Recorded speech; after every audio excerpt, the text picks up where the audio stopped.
Good afternoon, everyone. So my biggest ambition as an undergraduate in the university was to be the first female president of ICANN.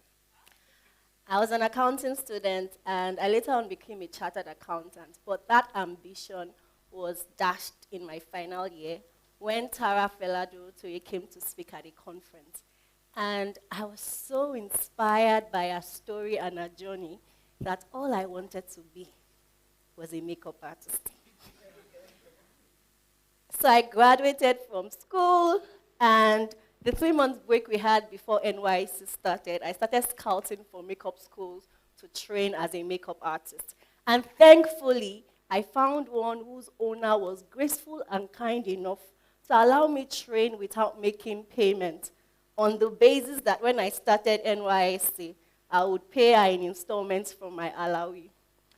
3 months passed, and I became a certified makeup artist, and I started to get real makeup gigs, from 2 Real Brides to working with a modeling agency, doing the makeup for the models for different photo shoots, to working with a TV station, doing the makeup for the host and guest of different TV shows. And just the joy of seeing how my artistry gave confidence to my clients also made me very confident in myself and in my skill, that I organized a paid workshop and tagged it, "Get rid of your makeup artist." And people literally paid. Fast forward to 4 years later, I find myself starting up an interior design business after a certification course in interior design, fully paid for by my husband, who is here today. Thank you, babe. And transforming a space from bland to glam, and seeing the joy and the excitement in my clients' face when we finally hand over their space to them makes me know that really I'm on the right track. And we've had so many testimonials that literally almost sound unbelievable. So I remember we did a space for a client who just bought their first property, a young couple who just bought their first property somewhere in Lekki, and they had been married for several years and waiting for the fruit of the womb. And we did their space, and within months of handing over, the wife got pregnant. Today they have 2 children. Or the story of a young lady who we did a studio apartment, and on the day we were setting up the space, I just had this strong nudge to get a mirror in the space, and I put the mirror in the place. It wasn't part of the budget, right? But 2 weeks after we handed over our space, she sends me a long WhatsApp message saying that for the very first time in a long while, she looked at herself fully in the mirror. And 4 years before that time, she was gang raped. And she never got to bring herself to look at herself, in the mirror. But that morning, because we put that mirror in her space, our journey to healing started.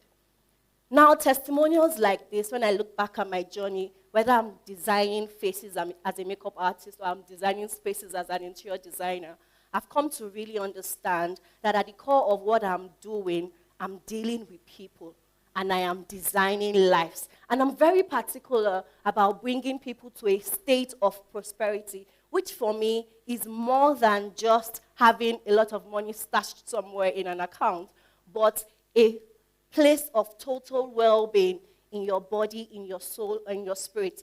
Look at my clients who they had so much money, they were buying their first property in Lekki, but they did not have a child. So prosperity is more than just money. And in my over a decade of designing lives, I found a framework that truly works, and it's really epic. E stands for empathy. Now more than ever before, people want to know that you truly care about them than how much you can get from them. So take, for instance, something happened yesterday. I had ordered for a beautiful red dress that I was going to wear today to come and show you guys. And I got to the studio of the designer, and by the time they brought out the dress for me to fit on, it was black. And I was so shocked and surprised, and we had to go through our chats and messages, and there was nowhere where I mentioned that I wanted a black dress. I specifically said I wanted it in red. And then the designer came out and, she was really apologetic and saying she was sorry. And because I'm just always thinking of solutions, I started to go through our studio to look for something else I could wear. And I found this that I'm wearing now. And, and when she was packing it for me, she said to me that, you don't have to pay for this one. You can just take it and we'll make the red dress for you. That showed me that she was really empathetic about the situation, because I told her this is my first TED Talk, and I'd imagined myself wearing a red dress, only for me to get to your place and it's black.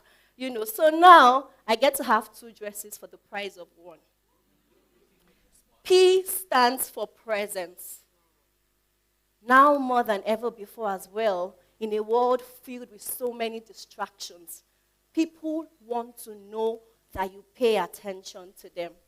Give people the gift of your full attention when you're in their presence.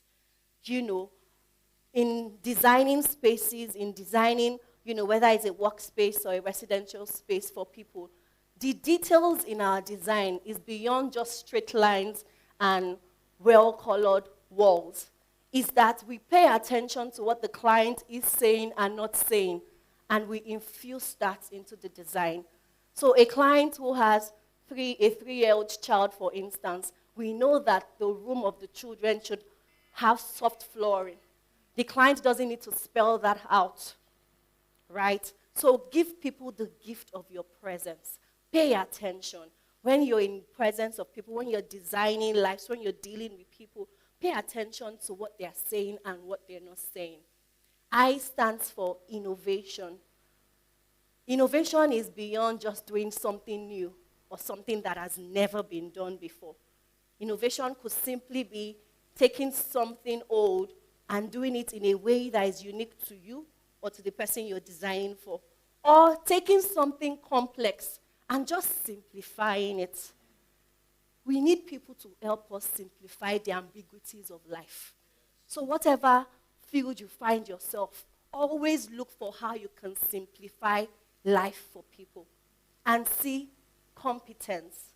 Be so competent and so good that when you're not in the room, you're actually missed. Be so good at what you're doing, provide so much value that it's actually so hard to replace you.